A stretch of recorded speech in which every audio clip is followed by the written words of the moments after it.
लके मजा रे बाबू तू देबही हमरा छोड़ काचे उम्र छोई अखिन नहीं छे कोनो जोर।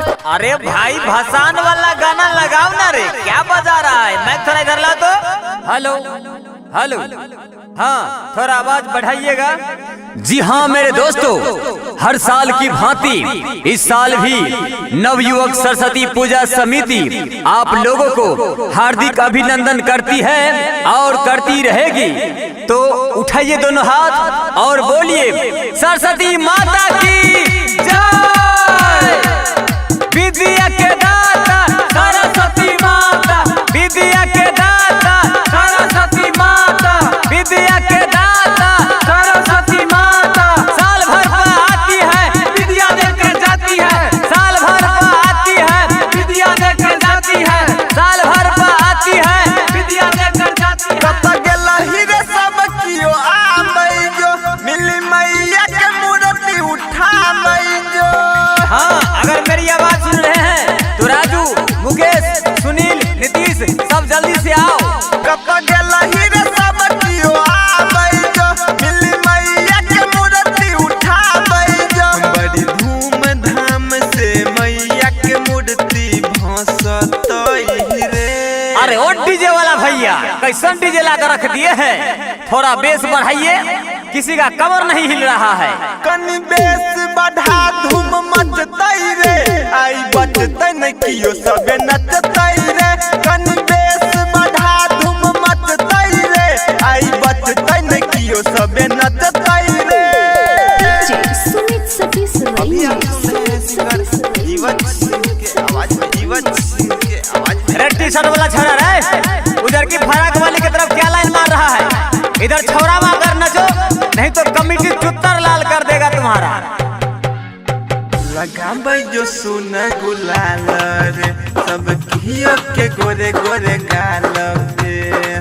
हाँ ध्यान दीजिएगा, कोई भी छोरा किसी भी छोरी के गाल में अभी नहीं लगाएगा, समझा? लगाबै जो सुना गुलाल रे, सब कियो के गोरे गोरे गाल में।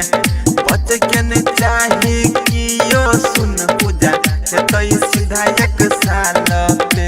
बंद भेलै चालू कर जनरेटर के, बोला केला छोड़ा ऑपरेटर के। जोड़ी तार हैंडल मार आई खूबे डीजे बजतई रे। अरे ओ डीजे वाला भैया, अब ये से काहे जनरेटर बंद हो रहा है? अभी तो पूरा गांव घुमाना बाकी है।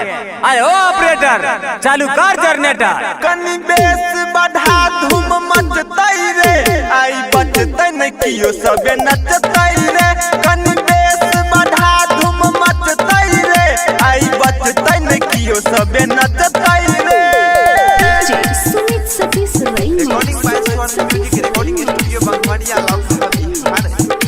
हाँ जितना भी छोरा है एक साइड में डांस करेगा, और जितना भी छोरी है एक साइड में डांस करेगी, और किसी के देह में कोई नहीं सटेगा।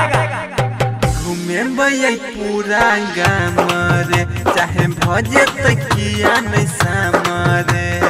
गुरुजी आगे वाला टोला पर ले चलिए, वहाँ पर मेरा माल इंतजार कर रही है छत पर। ठीक है भाई। भैया पूरा गाम रे, चाहे भजे तकिया नहीं सामरे। 𝐓𝐻 रविंद्र घनश्याम सुन जाके खाली करा आगे जाम रे। सम होई से पहिले भेपर बार नहीं छौ तो जल्दी कॉलेज ओडर। त छौरा छौरी में अनहार में मामला फंसतई रे। अरे ओ बिपिन, दीपका, सोनुआ, मनुआ सब कहाँ गया है रे? आगे में जाकर जाम लगा है, खाली करवाओ ना।